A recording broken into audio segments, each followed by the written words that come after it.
Salut, aujourd'hui on va parler culture et comment on peut vivre de sa passion avec apiculture. Je suis Julie Siboni et je suis vidéaste chez Apiculture. Donc vidéaste, faire des films de commande et moi essentiellement dans le monde du spectacle vivant, associatif, économie sociale et solidaire. Alors, je m'appelle Johan Sarah, je suis danseur, écrivain. J'ai monté une compagnie qui s'appelle Freeing en 2016 avec Tieng Nguyen. Je suis également vacataire à l'université Clermont-Auvergne, donc je donne des cours en art du spectacle sur la danse, l'histoire de la danse, l'esthétique de la danse. Je donne un cours de théorie et pratique des arts. Marie Rousseau, designer graphique, également artiste plasticienne. J'ai fondé Georges Studio. Donc moi je me suis plutôt spécialisée dans l'univers culturel déjà parce qu'on peut travailler à plein de secteurs différents. Et je travaille beaucoup avec du print, c'est-à-dire plutôt des flyers, des affiches, des prospectus. Je suis Gaëtan Mazaloupou, je suis designer.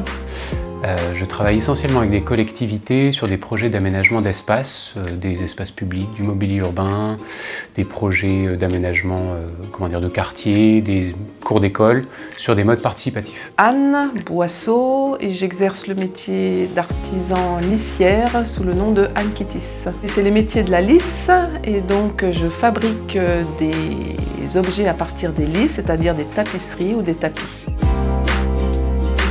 Je suis salariée de la coopérative et je mène mon activité, c'est-à-dire que je prends mes contrats, je mène les projets en toute autonomie. Ça compile les avantages du salarié et les avantages du patron. Apiculture permet de stabiliser ma situation. Tu es en CDI, tu es annualisé, ça t'assure un revenu et une sécurité permanente. Je vis de mon activité, on va dire, en grande partie. C'est déjà une grande chance d'arriver à vivre d'un métier passion, effectivement.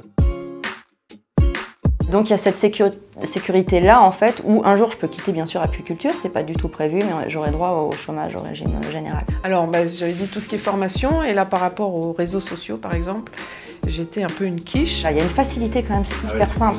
Je te fais un devis, tu me fais une facture et c'est fait quoi.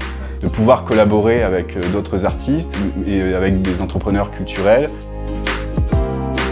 J'ai dansé dans des brocantes par exemple, voilà, sans être payé. Mais les premiers contrats à bosser à fond et à se dire bon je vais peut-être faire autre chose. Par contre, grâce à Appui, j'ai eu aucune difficulté à me lancer.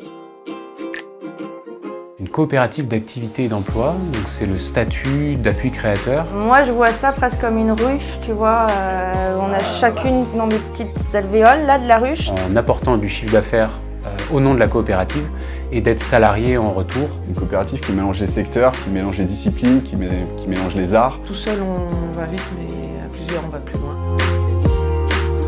Revenue sur la région, c'était évident, je suis allée voir tout de suite coopérative sur la région. Idéologiquement, je savais que j'étais raccord avec cette idée de mettre en commun des ressources entre entrepreneurs. J'avais besoin d'être entourée, j'avais besoin d'être confortée dans ce nouveau métier. Pour moi, c'est une reconversion.